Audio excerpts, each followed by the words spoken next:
আচ্ছা, আজ পর্যন্ত আমি বাপের জন্মে কোনোদিন এইরকম যজ্ঞ দেখি নাই। ওদিক দাড়িতে মাকে মারে, আর এদিকে যজ্ঞবেদীর ধারে উনি একটা পদ্ম ফুল রেখে পালার পরে উনি দাড়ি পালা করেছে রক্ষণ। বললাম, কার ওজন করবে তুমি? আর এই যজ্ঞের নামই বা কি, আর এই যজ্ঞের অর্ঘ্যই বা কারে দেবে? শেষ পর্যন্ত কি বললেন? উনি বললেন, হয়তো কি প্রেম ভক্তি যার মধ্যে আছে সেই তো শ্রেষ্ঠ ভক্তা। কেননা এই যজ্ঞের নাম হলো ভক্ত মিলন যজ্ঞ। তাই যে ভক্তের এই হয়তো কি প্রেম ভক্তিতে শ্রেষ্ঠ হবে, আমি তারই মালা দেব, আর সেই এই ওজনে শ্রেষ্ঠ হবে। দেখেছেন? বলে, আমার তো ভক্তির প্রয়োজন, আগামী যুগে আর ভগবান থাকবো না, ভক্ত হব। তাই ভক্তি আদায় করতে আমি এই যজ্ঞ করেছি। ভালো, খুব ভালো কথা, ভক্ত মিলন যজ্ঞ করেছ, ভালো। তা আমার একটা কথা মনে হয় কি, হ্যাঁ মায়েরা, এইখান দিয়েই শুধু বেরোবার পথ বা ঢুকবার মুশকিল। এইভাবে যদি লোকজন আসা যাওয়া করে তাহলে কেউ হয়? হ্যাঁ মামনিরা, যারা যাবেন খুব তাড়াতাড়ি চলে যান, আর যারা গান শুনবেন তারা বসে পড়েন, কারণ আমার বেশি সময় নাই, আমার কিন্তু সময় কম।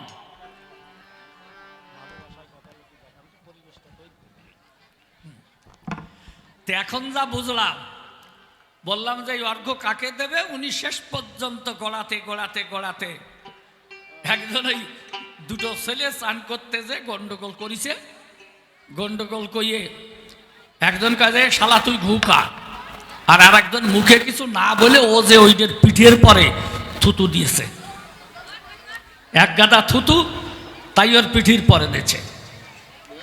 আর এক ভদ্রলোক কয় যে, ও কি করলি? ও তোকে গালি দিল, তা তুই কোনো গালির জবাব না দিয়ে এইভাবে থুতু দিলি কেন পিঠের পরে? আর দিলি যদি, তা পিঠের পরে ওইখানে দিলি কেন? কয়, ও তুমি বুঝবা না। বলে, বুঝবো না কেন? বললে তো বুঝবো। কয় যে, আমি যে জায়গায় দিছি ঠিকই দিছি, ওই গলাতে জায়গা মতোই যাবে না। বুঝেছেন? গড়াতে জায়গা মতো যাবে রে। তা ওনার অবস্থা তাই, উনি গড়াতে রাধারানীর কাছে আসছে। মানে যার সাথে যার খাতির, বোঝেন না? এক ভদ্রলোক নিজের বাড়ির পুকুর থেকে অনেক দিনের চাষ করা মাছ 8 কিলো ওজনের একটা রুই মাছ ধরেছে। দুটো ছেলে, ওই 2 ছেলেকে সঙ্গে করে উনি বেশ জাল নিয়ে ওই পুকুর থেকে, নিজের পুকুর থেকেই 8 কিলো ওজনের একটা রুই মাছ ধরেছে। ওই 2 ছেলে তো বগল বাজাচ্ছে। বড় ছেলে ভাবছে, আমি ছেলেদের মধ্যে বড়, আমি তো খাবো রুই মাছের মুড়ো। আর ছোট যেটা, সে ভাবছে আমি সবার ছোট, ছেলেদের মধ্যে আমি ছোট, তাহলে দাদা সেও আমারে ভালোবাসে, ওই মাথা তো আর মা দাদারে দেবে না, আমারই দেবে। 3 বাপ বেটা একসাথে খেতে বসছে, তাই 2 ছেলেই বগল বাজাচ্ছে। বড় ছেলে ভাবে আমি বড়, আমি খাবো রুই মাছের মুড়ো। ছোটটা ভাবে যে আমি সবার প্রিয়, আমাকেই দেবে। ওরা তো খাচ্ছে আর মার দিকে চাচ্ছে। মা একটা থালায় করে এই রুই মাছের মাথা, সে খাসির মাথার মতো ওই রকম আর কি, ধরে ওদের দিকে আসছে। ছোটটা তোই বগল বাজাচ্ছে, বড়টাও বগল বাজাচ্ছে, কিন্তু মা কি করেছে? মা কিন্তু এনেই রুই মাছের মাথা ওর বাবার পাতে দিয়ে দিয়েছে। যেই বাবার পাতে দেছে, ও চমকে উঠে বড়টা ছোটটার দিকে তাকায়, আর ছোটটা বড়টার দিকে তাকাইয়ে ইশারা দেয়। মানে দাদারে কয়, কিরে দাদা কি হলো? বড়টা কয় যে, ওই তোরে ভাই, বুঝতে পারিস না, ও যার সাথে যার খাতে যার সাথে যার খাতে, তার রাধা রানীরে তুমি এই যজ্ঞের অর্ঘ্য দেবা, তো তো যার সাথে যার খাতের, তো বৃন্দাবনে তো তোমার দিয়াই হয়ে গেছে। কি বাবা, দিয়া হয়ে গেছে না? একবার দাসখত গেছে না বৃন্দাবনে, তা আবার নতুন করে এসে তোমার এ জানানোর কি দরকার? হ্যাঁ, নতুন করে আবার তুমি আজকে এই যজ্ঞের অর্ঘ্য দেবা কান? তা দেবাই যদি, ও বাবা, তা এই জায়গায় এলে কেন বলো? এই জায়গায় কেন এলে? আমার কাছে তুমি যাবে বলে কেন? হয়তো কি প্রেমের বাসস্থান কোথায় বাবা? বৃন্দাবনে না? এটা হলো মাধুর্য না, এটা হলো ঐশ্বর্যের আসন। দ্বারকাপুরী ঐশ্বর্যের পুরী। ও বাবা, আপনারা বলুন তো, এইখানে মাধুর্য প্রেম থাকে? হয়তো কি প্রেম পাওয়া যায়? এখানের বেচা কেনা সব চাওয়া পাওয়া, লেনা দেনা। এটা তো আর সে হয়তো কি প্রেমের জায়গা না। তা যদি যজ্ঞই করবা, তাহলে সেই বৃন্দাবন ওই জায়গায় করে তুমি এই রাধা রানীরে দিতে। এখানে কেন এলে? সেই ভালোবাসারই গুটি উনি বৃন্দাবনের থেকে ঠেলতি ঠেলতি নিয়ে এখানে আসছে। বাবা, আমি তো এই যে জায়গায় নিয়ে আসছিলাম যে এইবার। আচ্ছা, ঠিক আছে। তা দেখেছেন, তাহলে হয়তো কি প্রেমের বাস, খুলে বলি সভা পাশ, এটা হলো সেই মধুর বৃন্দাবন, সেই প্রেমের মাধুর্য ক্ষেত্র বলে যারে, সেই মাধুর্যময় বৃন্দাবন চরাচরে। সেই বৃন্দাবন ছেড়ে তুমি এই প্রভাসের তীরে কেন করলে যজ্ঞের আয়োজন? বাবা, আমার কাছে বলো দেখি, ওহে কৃষ্ণ কমল আখি, তুমি বৃন্দাবন পরিত্যাগ করে এসে এইখানে বসে তুমি এই যজ্ঞের কেন করলে আয়োজন? বলে আমি ভক্ত হব, তো এই জন্য ভক্তি চাই। আমার কাছে তো আর ভক্তি নাই, আমার ভক্তির প্রয়োজন। তা ভক্তির প্রয়োজন হলে এই ভক্তির নিবাস হলো বৃন্দাবনে। খুলে বলি আপনাদেরকে স্থানে, আর হয়তো কি প্রেম ভক্তি একমাত্র বৃন্দাবনের হয়? তা তুমি সেই বৃন্দাবন পরিত্যাগ করে কেন এলে এই দ্বারকাপুরে, আর এসে প্রভাসের তীরে কেন যজ্ঞ করলে রসিক রসময়? এই আর একটা আমার নতুন প্রশ্ন রইল, ভালো করে জবাব দিও চিকন কালো। এইবার আমি বললাম যে তোমার মা মারা যজ্ঞ পেলে কোথায়? আমার বলে যে সে যেমন কর্ম করে ফল তার পায় পড়ে। দেখেছেন, এই জন্যে ওই মা নাকি সত্য যুগে, মানে কপিলের মাতা দেবহূতি ছিল, ওই মুনি ঋষিরা যজ্ঞ করতে গেল, তখন ওই একজন ব্রহ্মজ্ঞানী নারীর প্রয়োজন। তা পেতে পেতেই দেবহূতিরে পেয়ে গেছে, ওরে নিয়ে এই যজ্ঞের পরিষ্কার করবার দায়িত্ব দিয়ে ওরা তারে করল আনয়ন। সেইখানে নাকি পরীক্ষা করতে ভোলানাথ গেল। আপনাদের কাছে বলা ভালো, ওই ভোলানাথ মানে শিব ঠাকুর যেজন ছিল, ওইখানে গিয়ে যজ্ঞ বেদীর পাশে শুয়ে রয়। দেবহূতি যজ্ঞ বেদী পরিষ্কার করে, আমি জানাই আপনাদিগের ধারে। তখন নিজে হাতে ঝাঁটা ধরি ওই জায়গায় পরিষ্কার করছে সে সময়। আর ওই ভোলানাথ শুয়ে আছে। খুলে বলি আপনাদিগের কাছে, দেবহূতি বারে বারে মিনতি করে, তাই এই কুকুর ওঠ, সরে যা, এই ভোলা ওঠ, সরে যা। বারে বারে সরতে কয়, সরে না। এরপরে নাকি ঝাঁটা ধরিয়ে 3টি বাড়ি মেরেছে তখন ওই কুকুরের শরীরে। তখন কুকুর মূর্তি দিয়ে ছেড়ে ভোলানাথ নিজ মূর্তি করল ধারণ। মাকে নাকি দিয়ে বুকে পেয়ে অনুতাপ, মাকে দিয়েছিল অভিশাপ, আজ আমার গায়ে 3টি প্রহার করলে যেমন, মনে আছে ভাবো, দাপর যুগে গিয়ে আমি ওর প্রতিশোধ নেব।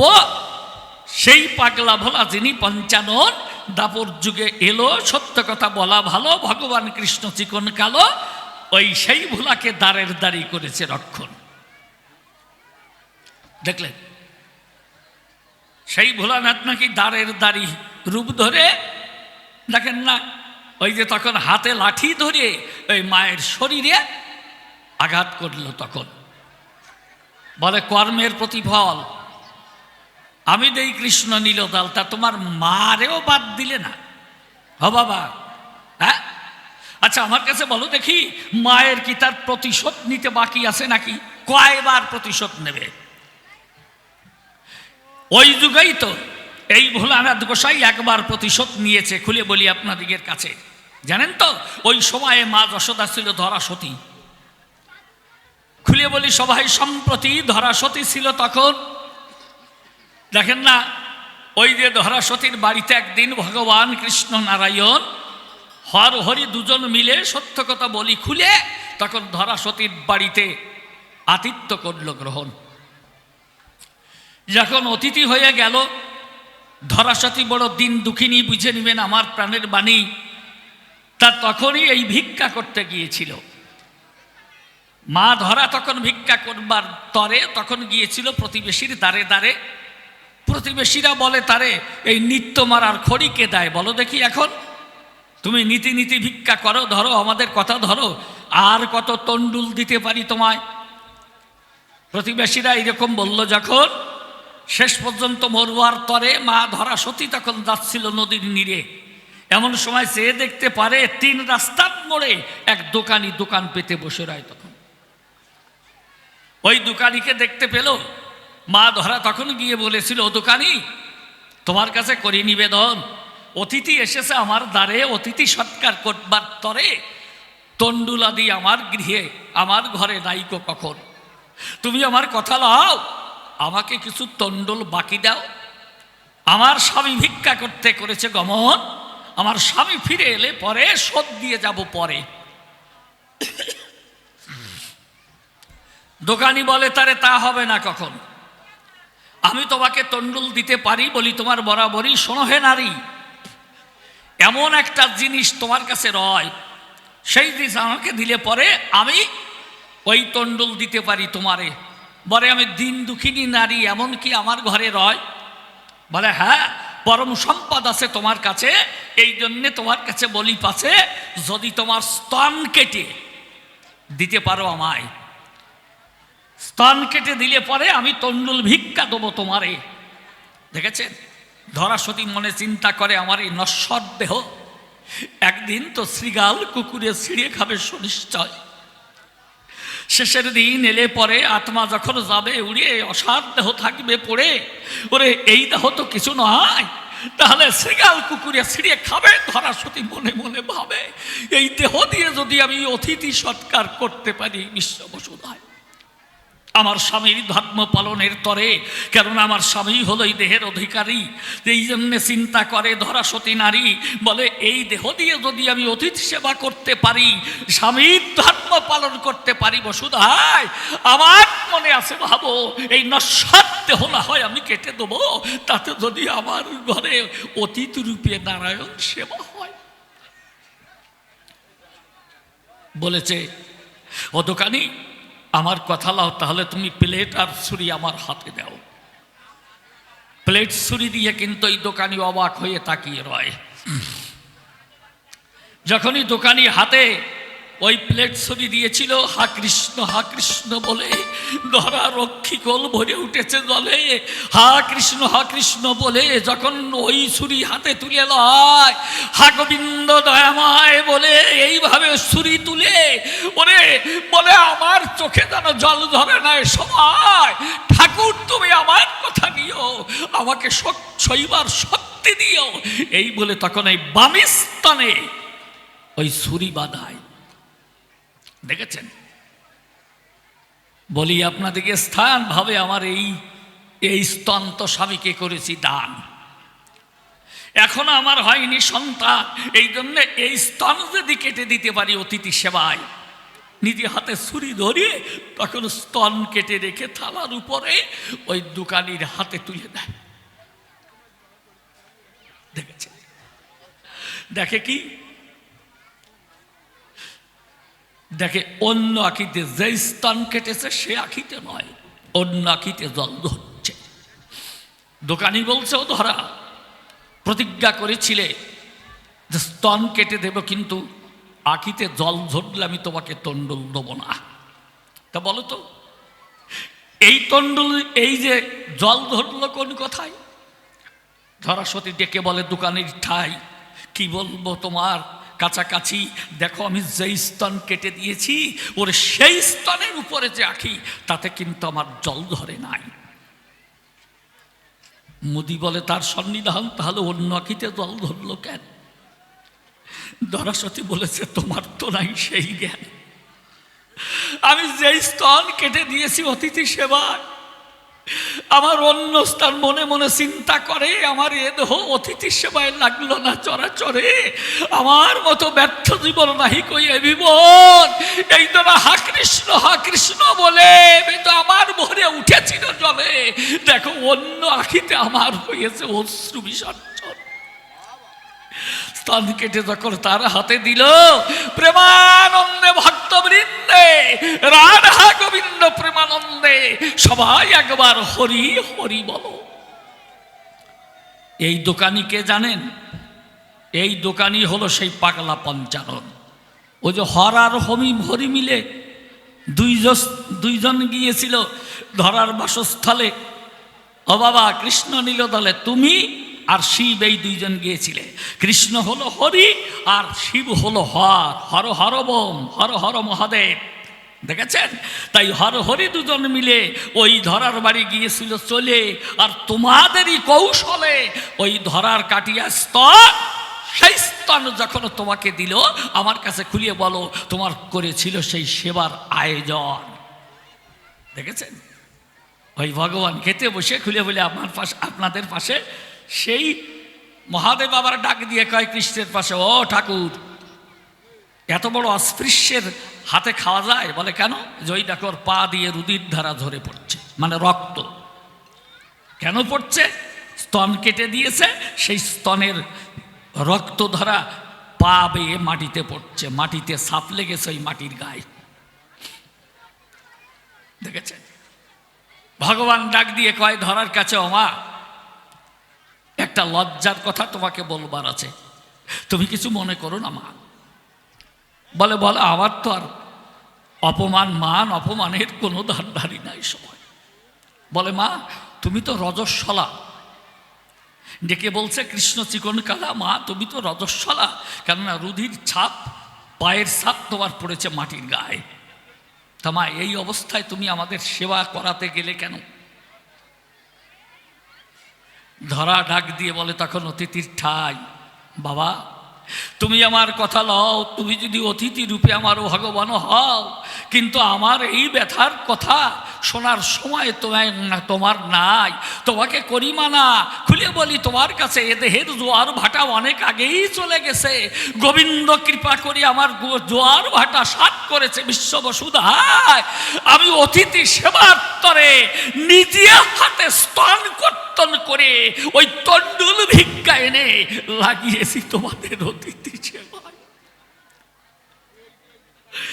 শ্রীকৃষ্ণ তখন ডাক দিয়ে বলে, মা আয়, মা আয়, আমার কাছে আয়।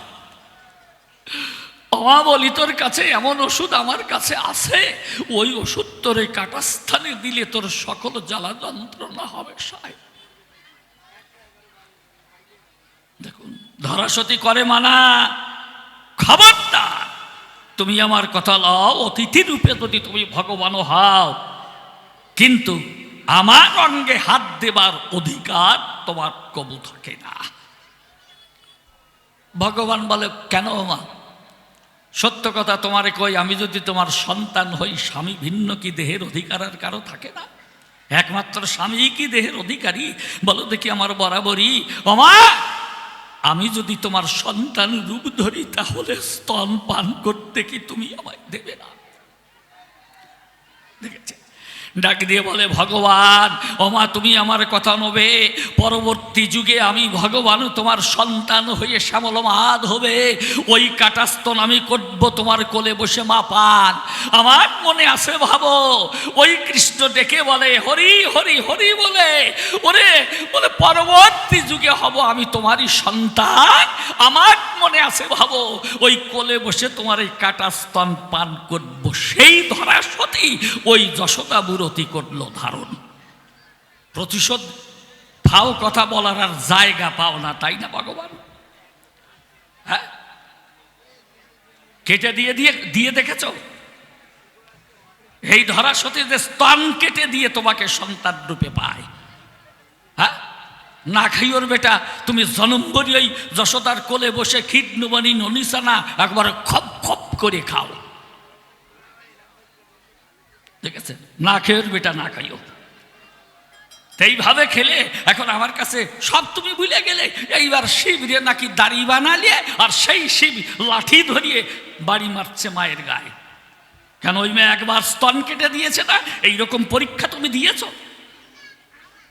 বলো, কোনদিন কেউ দিয়েছে? বাবা বলতে পারে না মায় যে কোনো নারী অতিথি সেবার দেবার তরে নিজের স্তন কেটে দিতে পারে? বাবা, তোমার নিষ্ঠুরত্বের চরণে আবারও প্রণাম জানাই এ সময়। বাহ, তুমি ভগবান কৃষ্ণ ঘনশ্যাম, তোমাকে আরো দিলাম কোটি কোটি প্রণাম। তুমি নাকি ভক্তের ভগবান, এই নাকি তার প্রমাণ এই বিশ্ববসুধায়।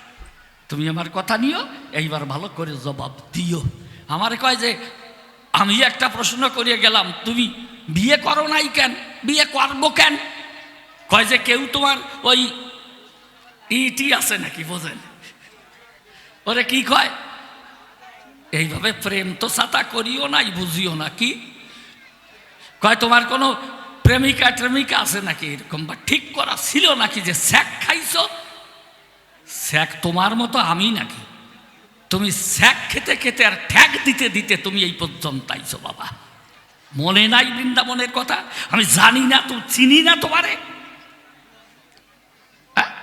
আমার কাছে আছে নাকি? হ্যাঁ, ছিল একজন মনে মনে, তবে ঠিক করা ছিল না। আমার একটা ইচ্ছা ছিল যে বিয়ে করব তোমার শাশুড়ি দিয়ে। হ্যাঁ, ভীষণ ইচ্ছে ছিল যে আমি ওনার শাশুড়ি দিয়ে বিয়ে করব। তা এইবার তুমি কও, আমার এই ভয়তে তুমি বিয়ে করলে না, নাকি তুমি কেন বিয়ে করো নাই সেইটা কই? আমারে কেন বিয়ে করতে দিলে না? তুমি বিয়ে করবা, তোমার শ্বশুরি হবে, আমি তোমার সেই শাশুড়ি দিয়ে বিয়ে করব। তা তুমি কেন আমারে বিয়ে করতে দিলে না বলো? এ যতগুলো যা দেখেন, ওনার বিয়ে করা বউ একটাও না। কি মিথ্যা বলেছি? বৃন্দাবনের রাধারানী, অষ্টসখী, এগুলো কেউ ওনার বিয়ে করে না। বিয়ে তো করে না। আচ্ছা, গেল। এই যে দ্বারকায় 16,108 জন, কি দেব নিদর্শন, এরা কিন্তু ওনার নিজের বউ না, উনি প্রতিপালন করে। দেখেছেন? এদের একটা ওনার বিবাহিত পত্নী না। তাহলে এইবার কও, তুমি কেন বিয়ে করলে না? তুমি বিয়ে করলে না, তোমার শাশুড়িও হলো না, আমিও বিয়ে করতে পারলাম না। এই যে তোমার জবাব দিলাম। হয়েছে, যাক, এইবার ছোট্ট একখানা গান গেয়ে এই যে মাত্র দুটি প্রশ্ন দিয়ে আমার কিন্তু প্রশ্ন দুইখানে হয়ে গেছে। উনি কেন নিজে বিয়ে করে নাই? এই নিজে বিয়ে করা বউ নিয়ে সংসার কেন করে নাই? শাশুড়ি কেন বানায় নাই? আমারে কেন বিয়ে করতে দেয় নাই? এই আমার প্রশ্ন রইল। আচ্ছা, ঠিক আছে।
কি প্রশ্ন আছে বলুন দেখি।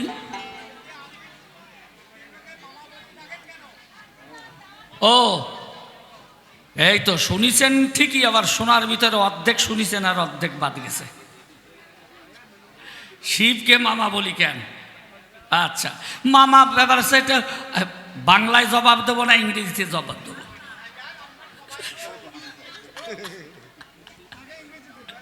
আগে ইংরেজিটা দিয়ে নেই। আরে আঙ্কেল মানে তো, আঙ্কেল মানে কি? খালি কাকা, আর কিছু না? কাকা, মামা, জ্যাঠা, খুড়ো, খুড়ি, তাই তো? তা যদি আঙ্কেল বললে তো মামাও হয়, কাকাও হয়। তাহলে অসুবিধে কোন জায়গায়? আমি মামা বলেছি, তার অসুবিধা কি? আমার জন্মের সময় আমি মা মা বলে ডাক দিছিলাম, শিব ভাবিছে যে আমারে মামা কইছে। তা আমার দোষ কোন জায়গায়?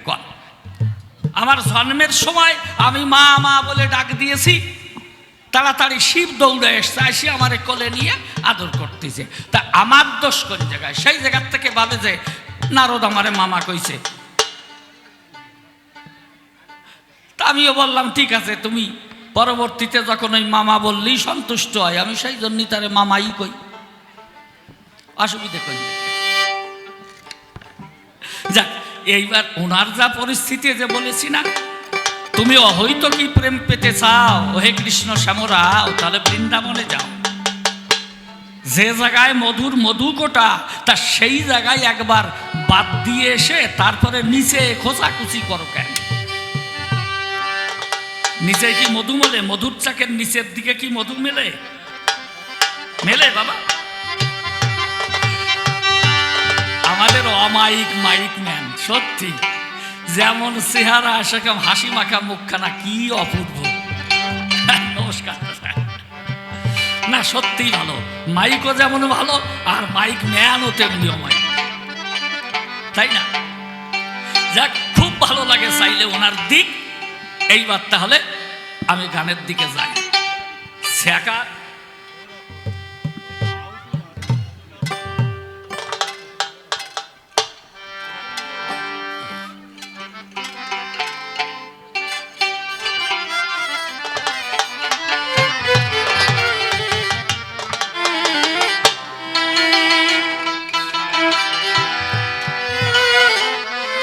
ও বাবা ভগবান, আমি শাক খাইছি,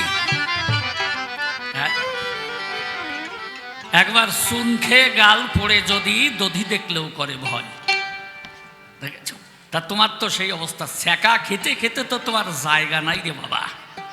হ্যাঁ, আর তোমার শাক দিয়া ছ্যাঁকা খেয়ে সত্য কথা বুঝাই কইয়ে নিমন্ত্রণ দেও নাই, তবু ব্রজবাসীরা এই পর্যন্ত আসছে দিয়ে। বিরহের নিদারুণ মূর্তিমতী বিগ্রহ প্রেমময়ী শ্রীমতী রাধারানী, তা তারা এই জায়গায় আনলে কেন? আচ্ছা বলুন তো, মাছ জলের থেকে টেনে ডাঙায় তুলে ফেললে কি হয়? ছটফট করতে করতে মারা যায় বাবা, ঠিক না? হ্যাঁ, তাহলে যেখানে এই যে আমাদের রাধা পদ্ম সভাতে খুলে বলি অদ্য, আর সেই অহৈতকী প্রেম সরোবর বৃন্দাবন যারে কয়, সেই বৃন্দাবন থেকে তুমি বৃত্তচ্যুত করিয়ে আজ এনে যাই দ্বারকা পুরিয়ে। আচ্ছা বাবা বাজবে, হ্যাঁ, তলের থেকে গোড়া কাটি উপরে জল ঢালতেছ নাকি? ওরে ভালোবাসায় ঘটালো কি জ্বালা, প্রাণ সই সইরে কার গলায় পরাবো ফুলের মালা। ভালোবাসায় ঘটালো কি জ্বালা, প্রাণ সইরে কার গলায় পরাবো ফুলের মালা। কথা কইতে নারী সইতে নারী, ও কথা কইতে নারী সইতে নারী, কাঁদি যে একেলা। কার গলায় পরাবো ফুলের মালা, ও সইরে কার গলায় পরাবো ফুলের মালা। জ্যোৎস্না স্নাত শিউলি ঝরা, চাঁদিনী রাতে হারাইয়েছি প্রাণ বন্ধু অচেনা পথে। অচেনা পথে জ্যোৎস্না স্নাত শিউলি ঝরা, চাঁদিনী রাতে হারাইয়েছি প্রাণ বন্ধু অচেনা পথে। অচেনা পথে এখন মিশে আশার প্রদীপ জ্বালা নিচে হলো আধার রাতে আশার প্রদীপ জ্বালা। আর কি আসবে প্রাণ বন্ধু, আর কি আসবে প্রাণ বন্ধু ফুল ধরিবার বেলা। কার গলায় পরাবো ফুলের মালা ও শরীরে, কার গলায় পরাবো ফুলের মালা। ও বাবা, তা এই যদি করবা তাহলে তো তুমি ঘাটে বসেই কুপাতি পেতে। আপনারা এখানে তো অনেক পূর্ব বাংলার লোক আছেন, কি তাই না? আপনারা কি দেখেছেন ওই যে বিলে, নদীতে বা বিলে রাত্রিবেলায় লাইট জ্বালিয়ে ওই জুতি কোষ কিংবা ফুল কোষ এইগুলি নিয়ে মাছ কোপায়? হ্যাঁ দেখেছেন তাই না? তাহলে ওই রকম আর কি কাকা ভাইপো দুইজন রাত্রিবেলায় ওইভাবে মাছ কোপাতে গেছে। তা ভাই পরে দিয়ে নৌকা বাঁচছে, ও পিছনে নৌকা বাঁচছে, আর সামনে কাকা ও আর কি জুতি কোষ নিয়ে এইভাবে দাঁড়িয়ে আছে। বড় মাছ দেখবে আর কোপ দেবে, বিশেষ করে বড় বড় শোল মাছ, বোয়াল মাছ, দেখেছেন এইগুলো। তা এইভাবে সারা রাত্রি ধরে ওই ভাইপো আর কি নৌকা বেয়ে নিয়ে বেরিয়েছে। একেবারে যখন ভোর ভোর হয়ে গেছে, এই সময় কাকা কয় যে ভাইপো আজকে যোগ ভালো না, গণ ভালো না, চলো বাড়ি যাই, আবার আগামীকাল ফিরে আসবো। আসতে বাবু, হ্যাঁ আসতে। তা বলছে আজকে গণ ভালো না, চলো বাড়ি যাই, কালকে আবার আসবো। এই বলে ফিরে যাচ্ছে, এই সময় কাকা কয় যে ভাইপো ধর ধর ধর, তাড়াতাড়ি নৌকা ঠেকা। তা সত্যি ভাইপো নৌকা ঠেকিয়ে দিয়েছে। আরে ছোট্ট একটা চ্যাং মাছ, বুঝেছেন, লাভ দিয়ে নৌকার গোলের উপর দিয়ে ওই পাশে গিয়ে পড়েছে। তা ভাইপো নৌকা ঠেকিয়ে দিয়েছে, তো উনি আর কি জুতি কোষ নিয়ে, বোঝেন, কোপ মেরেছে, একেবারে নৌকার গোলইতে লেগে এই পাশ থেকে ওই পাশে আধ হাত খানেক বের হয়ে গেছে,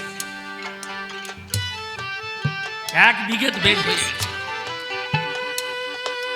ভাইপো নৌকার সরাটের পরে ওই বটিয়া দিয়ে বাড়ি দিয়ে কয় যে ও কাকা, এই যদি তুমি করবা, এই গোলইতেই যদি কুপাবা, তাহলে তো তুমি ঘাটে বসেই কুপাতে করতে। তা সারা রাত্রি ধরে আমার দিয়ে নৌকা বালে কেন বলো? ও ভগবান, এই যদি করবা, সে রাধার পায়েই যদি তুমি এই যজ্ঞের অর্ঘ দেবা, তো বৃন্দাবনে বসেই দিতে পারো নাকি বাবা? একবার তো দিয়েছ, দাসখত দিয়েছে না? মেয়ে ছেলের পায়ে ধরা একটা স্বভাব হয়ে গেছে না। আর আমারে কয় যে ছ্যাঁকা খাইছো নাকি? ছ্যাঁকা খাতি খাতি তোমার কি জানো কয়, জটা পাকায় গেছে, কড়া পড়ে গেছে। তা হয়তো শুধু শুধু আমার এই সমস্ত কথা বলে না, মা যশোদা বৃন্দাবনে যথেষ্ট পরীক্ষা দিয়েছে। বাবা তুমি যখন বৃন্দাবন থেকে চলে এলে, সমস্ত গোপী দলে সেদিন থেকে খাওয়া দাওয়া বন্ধ করেছে। রাধারানীর দশম দশা উপনীতা সখীরা চতুর্দিক থেকে ঘিরে তার কর্ণে কৃষ্ণ নাম। আর ওদিকে উনি এই দ্বারকায় বসে, ওনার এক সখা ছিল উদ্ধব, দেখতে প্রায় ওনারই মতো। উদ্ধবকে ওনার গায়ের সমস্ত পোশাকাদি সব খুলে উদ্ধবকে পরিয়ে দিয়ে রথে চড়াইয়ে ওই বৃন্দাবনে পাঠিয়ে দিয়েছে। দেখেছেন, উদ্ধব বৃন্দাবনে এসছে, এই সংবাদ বৃন্দাবনের সব জায়গায় ঘোষিত হয়ে গেছে। নন্দালয়ের প্রাঙ্গণে এসে রথ থেমেছে, উদ্ধব রথ থেকে নেমেছে। রাজা নন্দ তাড়াতাড়ি দৌড়ে গিয়ে প্রাণ গোবিন্দকে কোলে তুলে নেবে এই ভাবছে। কিন্তু একটু এগিয়ে গিয়ে থমকে দাঁড়িয়ে আবার পিছন ফিরে আসছে। উদ্ধব ধীরে ধীরে কাছে গিয়ে বলেছে, ও রাজা, তুমি আগে যেভাবে ত্রস্ত গতিতে আমার দিকে ছুটে এলে, থমকে দাঁড়িয়ে আবার ফিরে গেলে কেন? নন্দ বলেছে, বাবা, তোমাকে দেখতে ঠিক আমার গোপালের মতো, তোমার বয়সও তেমন, চেহারাটাও আমার গোপালের মতোই সুন্দর, আর যে পোশাক পরেছো না, আমার গোপাল এমন পোশাকই পরত। কিন্তু যখন তোমার কাছাকাছি গেলাম, দেখলাম আমার গোপালের সেই অঙ্গে যে পদ্ম গন্ধ, এই গন্ধটা তোমার অঙ্গের জন্য করছে।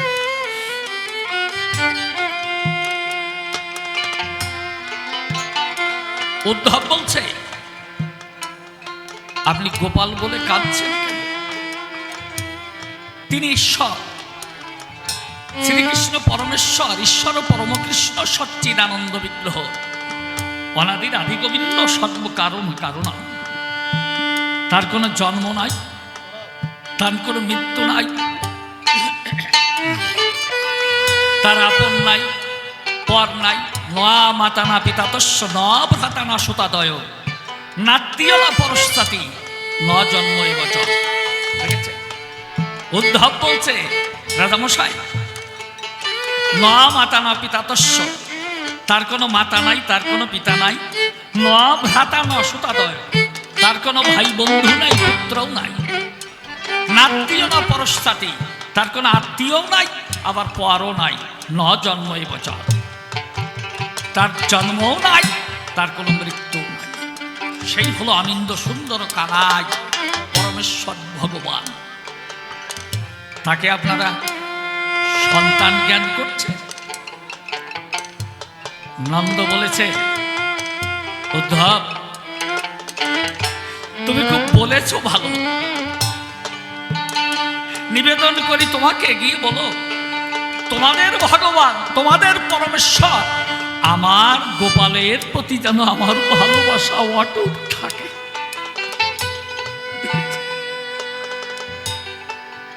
বলে তোমাদের ভগবান আমার গোপালের প্রতি তোমার আমার যেন এই ভালোবাসা অটুট থাকে। দেখুন, বলে এসো, তুমি তো আমার অতিথি। তা ঘরে নিয়ে গেছে, দেখেছে, আঘাত পেয়েও করি জ্ঞানে এই ভালোবাসার গান, তবু তো ফুরালো নাম ব্যথার পাখা। আঘাত পেয়েও করি জ্ঞানে ভালোবাসার গান, তবু তো ফুরালো নাম ব্যথার পাখা।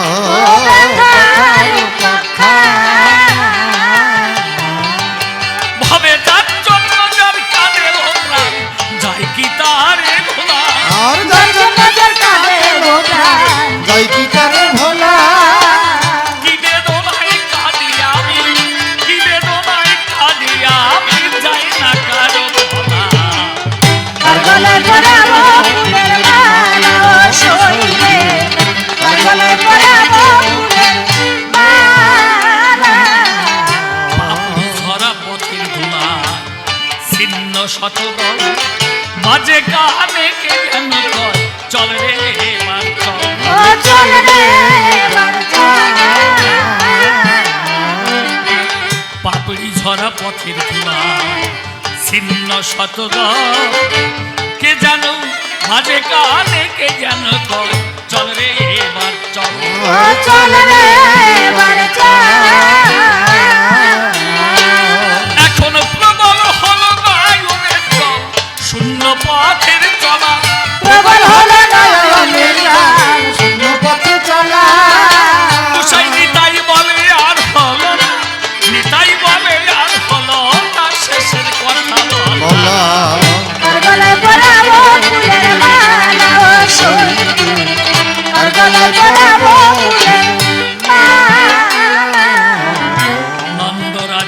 উদ্ধবকে সঙ্গে ধরে নিল। রাজবাড়ির এই প্রবেশদ্বারে যখনই পৌঁছাল, ধীরে ধীরে অন্তঃপুরে দিল দর্শন। চতুর্দিকে উদ্ধব তখন করে পরিভ্রমণ। উদ্ধব রাজবাড়ি ঘুরে ঘুরে দেখছে, দেখে কোথায় জানো রন্ধনশালা।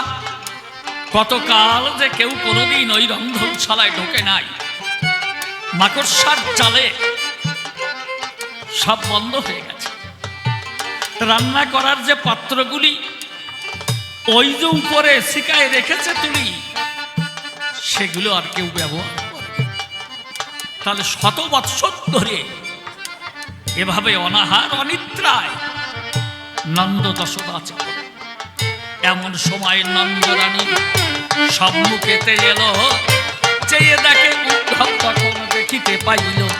দেখে 7 পাট্টা কাপড় দিয়ে চোখ বাঁধা গয়, ওইভাবে গোপালকে সে দেখতে নাহি পায়। গোপাল এই গোপালকে দেখতে পারে না বলে চোখ বেঁধে আছে। তাই তো তুলে বলি বাবা তোমার কাছে এইখানে মায়ের একটা পরীক্ষা হয়ে যায়, নূতন করে তার আবার পরীক্ষা কোথায়। তবে আরো বেশি কথা বলবো না, এইখানে ছেড়ে দিব কাব্য আলোচনা।